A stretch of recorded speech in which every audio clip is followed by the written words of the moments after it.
আসসালামু আলাইকুম সুপ্রিয় দর্শক শ্রোতা বন্ধুরা, আপনারা যে যেখান থেকে আমাদের এই ভিডিওটি দেখছেন সকলকে আন্তরিক শুভেচ্ছা জানিয়ে শুরু করছি আমাদের আজকের এই ভিডিও প্রোগ্রামটি। দেখতে পাচ্ছেন ক্যামেরার সামনে নিয়ে এসেছি একটা সুন্দরী অসহায় আপুকে, তার কথাগুলো আপনাদের সামনে তুলে ধরবো। চলুন শুনে আসা যাক।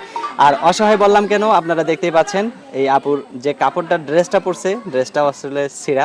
আর মানুষ একটা ভিডিও করতে আসলে অন্তত ভালো কাপড় চোপড় পরে আসে, কিন্তু আসলে আপুটি অনেক অসহায়। তো চলুন এই আপুটির কথাগুলো আমরা শুনে আসি। আসসালামু আলাইকুম আপু। ওয়ালাইকুম সালাম। কেমন আছেন?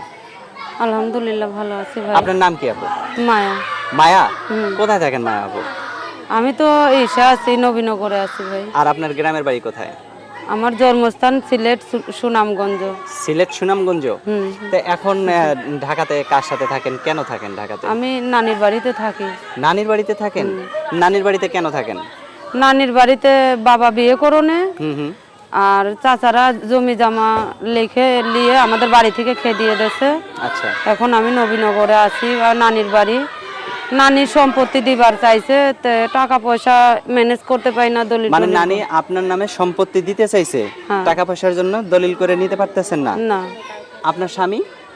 আমার হাজবেন্ড ছিল ভাই, আমার একটা মাইয়া আছে। মেয়ের বয়স কত? 5 বছর। 5 বছর মেয়ের বয়স। এখন যদি কেউ আপনাকে বিয়ে করতে চায়? বিয়ে করতে চাইলে বয়স্ক আমি যেই রকম আশা করি আমি সেই রকমই একটা মানুষ চাই। বয়স্ক হইলেও আমার কোনো সমস্যা নাই, 2-3 জনের বাপ হইলেও সমস্যা নাই। 2-3 জনের বাপ হইলেও সমস্যা নাই? না। আপনার মানুষটা যেমন সুইট, আপনার মনটা অনেক বড়। তো আপনি যে মানে এখন কি কষ্টে আছেন একটু বলবেন কি? এর আগে আমি অনেক কয়টা ভিডিও করছি, সবাই আশা দিয়ে ভরসা দিয়ে খালি চলে যায়, কেউ আমার পাশে দাঁড়ায় না। কেউ পাশে দাঁড়ায় না? ভাবে যে হয়তো আমি এই আর মানুষের লাখানি, কিন্তু না, আমি অনেক কষ্ট করে মিডিয়ায় আইছি। আমার আপনারা তো আমার পরিবেশ দিকে বুঝতে পারছেন আমি কেন এসেছি, এবং আমি খুব আশা নিয়ে আইছি একটা ভালো যদি মানুষ পাই তাকে নিয়ে সারাটা জীবন কাটাতে। আমার আগের স্বামীর হাতে অনেক কষ্ট পাইছি। সেখানে কয় বছর সংসার করছিলেন? 1.5 বছর আছিলাম। আর 1.5 বছর আছিলেন, আপনার স্বামী নাই কতদিন থেকে?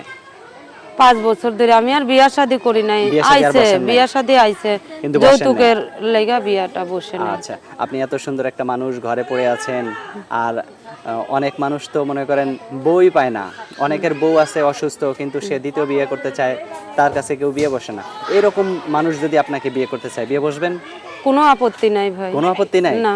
আচ্ছা, আপনাকে অসংখ্য অনেক বয়স্ক হইলেও তার আমি সেবা যত্ন করব, নামাজ কালাম পড়ে তার লিগে দোয়া দুরুজ করব, সে যাতে আমরা 2 বেলা 2 মুঠো খাইতে দেয়, আমার ফ্যামিলিটারে মাথা গোজার ঠাই দেয়, এটাই আপনার চাওয়া? এইটুকুই। আচ্ছা, আপনাকে অসংখ্য অসংখ্য ধন্যবাদ আপু। আপনার ফোন নাম্বার মুখস্থ আছে? না ভাই, আমি দিয়ে দিচ্ছি। আচ্ছা, আপনি বের করেন, আমি বলে দেই, আমার সাথে সাথে আপনিও বলবেন। ঠিক আছে আপু? অনেক অনেক কষ্ট করে আইছি ভাই, আর আপনারা আমারে যে ফোন দিবেন, সে আমারে বিয়ার জন্যই ফোন দেন, কিছুক্ষণের জন্য সময় কাটানো কি কিছুক্ষণের জন্য আপনারা ওই দুর্ব্যবহারের লিগে আমার সাথে কথা বলেন না। আচ্ছা, আমি বলি অনেক নাম্বারটা গরিব আমার সাথে আপু আপনার নাম্বারটা বলেন। 013 42 42 36 36 00 00 32। 32। দর্শক, আপনাদের উদ্দেশ্যে নাম্বারটা আমি আরেকবার বলে দিই, 013 42 36 00 32। এই নাম্বারটিতে ফোন দিলে এই সুন্দরী মিষ্টি হলুদ পাখিটির সাথে আপনারা কথা বলতে পারবেন। আপু, আর কিছু বলার আছে আপনার? না জি না ভাই। আচ্ছা, ঠিক আছে আপু, ভালো থাকবেন। প্রিয় দর্শক, আপনারা ভালো থাকবেন। আজ এ পর্যন্তই। আসসালামু আলাইকুম।